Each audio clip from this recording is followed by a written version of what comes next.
சேனலுக்கு உங்களை அன்புடன் வரவேற்கிறோம் தோழர்களே, வணக்கம். இந்த வீடியோவில் நம்ம என்ன பார்க்க போகிறோம் அப்படின்னு பார்த்தீங்கன்னா, ஒரு 3 விஷயங்கள் நம்ம பார்க்க போகிறோம். ஃபஸ்ட்டு 2 லொக்கேஷன், அதாவது எப்பயும் போல் டெலிவரி பாய்ஸ்க்கு எப்படி ஹெல்ப்ஃபுல்லாக ஒரு 2 லொக்கேஷன் போடுவோம் பார்த்தீங்கன்னா டிஸ்கிரிப்ஷன் பாக்ஸில்.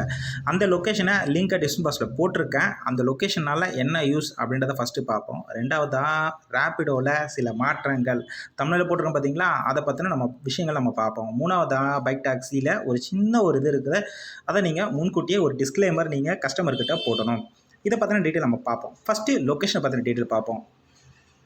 First location Adyar. அதுக்கு முன்னாடி என்னப்பா நீ வாட்டுக்கு வீடியோ அப்லோட் பண்ண, உன் கதை என்னாச்சு சொல்லவே இல்லை, 20 நாள் ஆச்சு உன் வீடியோவே போடவே இல்லை அப்படின்னு கேட்குறீங்களா? அதை பற்றி நான் டீட்டெயில் கடைசியாக சொல்கிறேன். ஓகே, ஃபஸ்ட்டு இப்போது அடையார் சைடு யாராவது வர்றீங்க, டெலிவரி பாய்ஸு இந்த சைடு வர்றீங்க அப்படின்னா, மார்னிங் டிஃபனுக்கு ஒரு ஹோட்டல் இருக்குது. ஹோட்டல் சொல்ல ரோட் சைடு கடை தரமாக இருக்கும், சூப்பராக இருக்கும். 50 ரூபாயில் எல்லா வேலையும் முடிக்கலாம். 2 கல்தோசை சாப்பிட்லாம், பூரி சாப்பிட்லாம், அந்த மாதிரி இருக்குது. கல்தோசை 1 சாப்பிட்லாம், பூரி 2 சாப்பிட்லாம்னு நினைக்கிறேன். 45 ரூபாயில் முடிகிற மாதிரி இருக்கும். வடை நல்லாயிருக்கும், தரமாக இருக்கும், சூப்பராக இருக்கும்.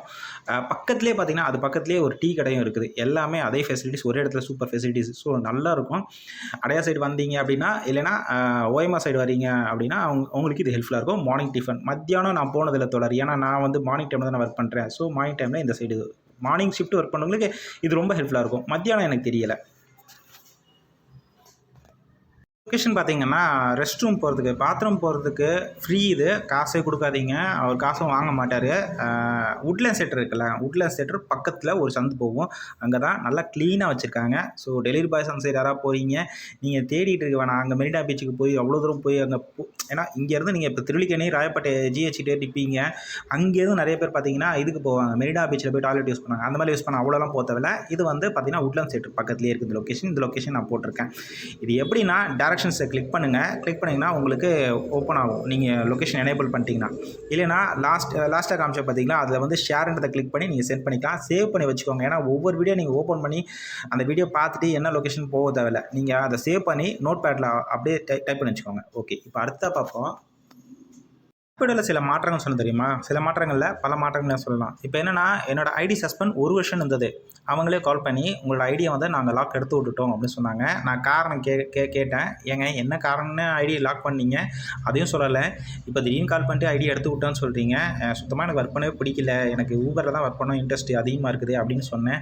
இல்லை சார், அதெல்லாம் மாற்றிட்டோம், எந்த ஒரு பிரச்சனையும் இல்லை, இப்போ நீங்கள் வாடகை தாராளமாக ஒர்க் பண்ணலாம் அப்படின்னு சொன்னாங்க. நிறையா மாறி இருக்குது, ட்ரை பண்ணி பாருங்கள் அப்படின்னு சொன்னாங்க. சொன்ன உடனே இன்றைக்கி நான் ஒர்க் பண்ணேன். ஒரு 2 ஆர்டர் தான் பார்த்தேன். ஆனால் என்னென்னா, ஊபரில் இருக்க அந்த ஒரு சேம் அதே ஆல்டர்னேஷன் இதில் வந்திருக்கு. ஊபரில் எப்படி ஒரு ஆர்டர் பண்ணிக்கிட்டு இருக்கோம் அப்படின்னா, ஒரு ஆர்டர் நம்ம ட்ராப் பண்ண போகிறோம் ஒரு கஸ்டமர் அப்படின்னா, அடுத்த ஆர்டர் வரும்ல, அதே மாதிரி இதுலேயும் வருது.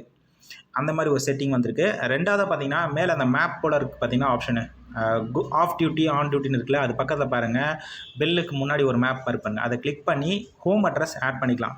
நீங்கள் எங்கேயா லாங்கில் போயிட்டிங்கன்னா கோ டு ஹோம் போடுறோம்ல ஊபரில், ஓலாவில், அதே மாதிரி ரேப்பிடோவில் இருந்தது. ஆனால் அது வந்து வேலைக்கே ஆகாமல் இருந்தது. இப்போது நிறையா மாற்றிருக்காங்க. இதை கிளிக் பண்ணோம் அப்படின்னா உங்களுக்கு நீங்கள் வீடு சைடு உள்ள ஆர்டர் மட்டும்தான் வரும், வேறு எந்த ஆர்டரும் வராது. இது ஒன்று. அடுத்த பார்த்தீங்கன்னா, ஆனால் இன்னும் அதே பழைய விஷயம் தான் மாறி இருக்குது தோழர். என்ன மாறி இருக்குது? அதே விஷயம் தான் இருக்குது, மாறலை, அதே விஷயம் தான் இருக்குது. பிக்கப் வந்து 3 கிலோமீட்டரு, ட்ராப் வந்து 2 கிலோமீட்டர். இதையும் கேட்டுட்டேன். சார் நீங்கள் இவ்வளோ இது ஏன் வந்து என்னோடய ஆர்டர் வந்து நான் வந்து ஏன் ஸ்கிப் பண்ணேன் அப்படின்ற ரீசனோட நீங்கள் பார்த்தீங்கன்னா லிஸ்ட்டில் போய் ஹிஸ்ட்ரியில் போய் பாருங்கள், எதனால் நான் ஸ்கிப் பண்ணியிருப்பேன். 3 kilometre pickup, drop 1.5 kilometre, 2 kilometre வருது. 5 கிலோமீட்டர் போகிறேன் அப்படின்னா அதுக்கான ஒர்த்து வேல்யூபிள் அமௌண்ட்டு எனக்கு 25 ரூபா தான் வருது. ஸோ இதுக்கு நீங்கள் அடுத்த ஸ்டெப் எது எடுத்து பார்த்தீங்களா சார்னு கேட்டேன். இல்லை நாங்கள் ட்ரை பண்ணுறோம் சார் அப்படின்னாங்க. அவங்க சொல்லிவிட்டு நான் இன்றைக்கும் ட்ரை பண்ணேன். ஆனால் வந்த ஆர்டர்ஸில் பார்த்தீங்கன்னா எல்லாமே பிக்கப் வந்து 2.5 கிலோமீட்டரு, ட்ராப்பு 2 கிலோமீட்டர், கிட்டத்தட்ட 4-5 கிலோமீட்டர் போகிற மாதிரி தான் வந்தது. ஆனால் பார்த்தீங்கன்னா அதுலேயும் ஒரு சிக்கல் இருக்குது. ஸ்கிப்பு நம்ம ரொம்ப கொடுத்தோம் அப்படின்னா, ரொம்ப ஸ்கிப் பண்ணாதீங்க அப்படின்னு சொல்லிட்டு வருது. ஆல்மோஸ்ட் நான் ஆன் பண்ணும்போது என்னோடய ஐடி கீழே பார்த்தீங்கன்னா அந்த இமேஜின் இருப்பாருங்க. இந்த இடத்துல சப்ஸ்கிரிப்ஷன் உங்களோட இது கிடையாது, உங்களோட பர்மனெண்ட் ஐடி சஸ்பெண்ட் கொடுத்துருந்தாங்க. அதை எடுத்து விட்டுட்டு அதை கிளிக் பண்ணோன்னா அதை எடுத்து விட்டுட்டு இந்த மாதிரி மறுபடியும் அதே தவறு செய்யாதீங்க, பண்ணிங்கன்னா உங்கள் ஐடி மறுபடியும் லாக் செய்யப்படும் அப்படின்னு சொல்லிட்டு மெசேஜ் வந்தது. இது ஒன்று. அடுத்ததாக ஸ்கிப்பு அதிகமாக ஒரு 3 நாள் ஸ்கிப் கொடுத்தேன் அப்படின்னா என்ன ஆகுது அப்படின்னு பார்த்தீங்கன்னா, மெசேஜ் சொல்லுது, நீங்கள் ஒன்று ஆர்டர் எடுக்க பாருங்கள், இல்லைன்னா இதை விட்டு மூவ் பண்ணுங்கள், அதாவது ஆப்பை க்ளோஸ் பண்ண பாருங்கள் அப்படின்னு சொல்லிட்டு வருது. நான் க்ளோஸ் பண்ணுறதுக்குள்ளே என்ன ஆகுதுன்னா அடுத்த ஆர்டர் டக்குன்னு வந்துக்கிட்டே இருக்குது. அது ஒரு தலைவலியாக இருக்குது. ஆனால் மேபி திருப்பி அந்த பிரச்சனை கண்டினியூ ஆக வாய்ப்பு இருக்குது. அதனால் ஸ்கிப் ரொம்ப கொடுக்கல. ஆப்பில் ஒர்க் பண்ணதில் ஜஸ்ட் டெஸ்டிங்காக ட்ரை பண்ணேன். இதுதான் சார், ஆப்பில் இவ்வளோ விஷயங்கள்மா இருக்குது. ஹோம் ரூட்டுக்கு வேணால் இதை யூஸ் பண்ணிக்கலாம், அவ்வளோதான். இப்போ அடுத்ததாக பார்ப்போம். அடுத்தா பைக் டாக்ஸி. இதில் ஒரு டிஸ்க்ளைமர் சின்னதாக போடுங்கன்னு சொன்ன தெரியுமா? அது என்னன்னு சொல்கிறேன். ஓலா கூட பரவாயில்லாமல் மறுபடியும் பரவாயில்லாமல் இருக்குது. 2-3 பாஸ் கொடுத்துருக்கேன். என்ன லிமிட்டாக பார்த்தீங்கன்னா பாஸ் கூட ரொம்ப லிமிட்டாக தான் கொடுக்க வேண்டியது. அதுக்கு மேலே கொடுத்தோம் அப்படின்னா மேபி அதுவும் பார்த்தீங்கன்னா ஒரு மெசேஜ் ஒன்று கொடுக்குது. இப்போதைக்கு ஊபர் மட்டும்தான் கொஞ்சம் கரெக்டாக இருக்குது. அவங்க மட்டும் தான் இது பண்ணிட்டு இருக்காங்க. ஸ்கிப்பு எவ்வளோ வேணாம், ஒரு 100-150 ஸ்கிப் கொடுத்தாலும் எந்த பிரச்சனை இல்லாமல் போகுது. ஸ்கிப்புன்னு பிரச்சனை இல்லாமல் இருக்குது ஒரே ஒரு ஆப்பு ஊபர் மட்டும்தான் இப்போ இருக்க நிலைமைக்கு. Sir right. அது என்ன டிஸ்க்ளைமர் அப்படின்னா, இப்போது நான் வந்து பிக்கப் வந்து நான் ஓப்பனாகவே சொல்கிறேன், நபர்னு சொல்கிறேன். இன்னார்னு அதெல்லாம் எதுவுமே நேமே மென்ஷன் பண்ணாமல் நபர். பிக்கப் வந்து பெரம்பூர் அக்ரஹாரம், ட்ராப் வந்து நேராக குடம்பாக்கம். டைமிங் வந்து ஜஸ்ட்டு 45 நிமிஷம் காமிச்சது. காலைல 7 மணிக்கு பிக்கப் பண்ணேன். 45 நிமிஷம் தான் டைம் காமிச்சது. அவங்க ஏறி உட்காந்தவங்க ஏறுறதுக்கு முன்னாடியே சொல்லிட்டாப்புல, ஃபாஸ்ட்டாக போய் ஆகணும் அப்படின்னாங்க. நான் ஃபஸ்ட்டே அந்த வார்த்தை சொல்லும் போதே டிஸ்க்ளைமர் போட்டேன். ஃபாஸ்ட்டாக போனாலும் சரி, ஸ்லோவாக போனாலும் சரி, 45 நிமிஷம் தான் டைமிங்கு. அது மட்டும் இல்லை, என்னோடய வண்டியோட கெப்பாசிட்டி 40 தான் போகும். ஓகேனா சொல்லுங்கள், இல்லைன்னா அதுக்கப்புறம் உங்கள் விருப்பம் அப்படின்னு நேராகவே சொன்னேன். சரி சரி அது சரி சரி சரி சரி போங்க போங்க போங்க அப்படின்னு அவங்க வாட்டி ஏறி உட்காந்தவங்க என்னங்க இவ்வளோ ஸ்பீடில் போகிறீங்க, இன்னும் கொஞ்சம் வேகமாக போங்க அப்படின்னாங்க. நான் அப்பயே சொன்னால் தான் திருப்பி சொல்கிறேன், திருப்பி அதை கேட்டுக்கிட்டு இருக்கீங்க. அந்த ஸ்பீடுக்கு மேலே போக முடியாது அப்படின்னு சொல்லிட்டு இருக்கும் போதே பார்த்தீங்கன்னா லைட்டாக ஒரு ரேஷ் டைமிங் ஆகிடுச்சு. கார் கொஞ்சம் கிராஸ் ஆகிடுச்சு அவங்ககிட்ட நான் பேசினால. ஸோ நான் ஒரு கட்டத்துலேயே கொஞ்சம் ஒரு 2 ஸ்டெப்பு போகிறதுக்கு மேலே நான் சொல்லிட்டேன், இதுக்கு மேலே ஸ்பீடாக போகணுன்னா இங்கே வேறு எதுவும் புக் பண்ணிக்கோங்க, நான் இங்கேயே வேணால் இறக்கி விடட்டுமா அப்படின்னு நான் கேட்டேன். இல்லை ஒன்றும் இல்லை, நீங்கள் போங்க அப்படின்னு சொல்லிகிட்டே போனாங்க. கொஞ்சம் தூரம் போயிட்டோம். போன பிறகு பார்த்தீங்கன்னா மேப் படி அழகாக தெளிவாக 45 நிமிஷம் மட்டுமே டைம் காமிச்சது. ஏன் இந்த ரூட்டில் போகிறீங்க, லெஃப்ட்டு கட் பண்ணுங்கள், ரைட்டு கட் பண்ணுங்கன்னு அவங்க தேவையில்லாமல் சொன்னாங்க. இது உலக சுற்று அப்படின்னு வேறு வார்த்தை விட்டுட்டே இருந்தாங்க. இப்போ நீங்கள் பேசிக்கிட்டே இருந்தீங்கன்னா, நான் தெளிவாகவே சொன்னேன், இப்படி பேசிக்கிட்டே இருந்தீங்கன்னா நம்ம டைமுக்கு போக முடியாது. மேப் படி போனால் டைமுக்கு போகலாம், இல்லை அப்படின்னா நீங்கள் சொல்கிற ரூட்டு போகிறீங்கன்னா அது டைமுக்கு போக முடியுமா அப்படின்னு கேட்டேன்.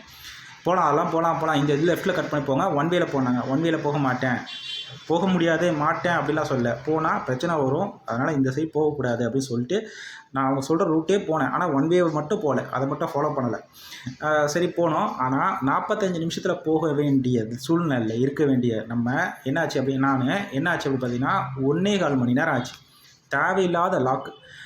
குதிரைக்கு கடிவாளம் கெட்ட மாதிரி அவங்க மைண்ட் செட்டு, ஒன்று அவங்க பஸ்ஸில் வந்திருப்பாங்க, இல்லை ஆட்டோவில் வந்திருப்பாங்க. அவங்க மைண்ட் செட் பார்த்திங்கன்னா அதுலேயே இருந்திருக்கு. ஸோ அதனால் பார்த்திங்கன்னா மேப்பு அவங்க புரிஞ்சிக்கிறதே கிடையாது. யாருமே அந்த மேப்பு படி ஃபாலோ பண்ண மாட்டேங்கிறாங்க. இல்லை அப்படின்னா அமைதியாக இருந்தால் கூட அந்த டைமுக்கு கரெக்டாக போயிடலாம். ஃபஸ்ட்டு நீங்கள் என்ன பண்ணணும் அப்படி பார்த்தீங்கன்னா டிஸ்க்ளைமர் தான். ஆனால் நான் எவ்வளோ சொல்லியும் அவங்க கேட்குற மாதிரி இல்லை. அவங்க கம்பல் தான் பண்ணாங்க.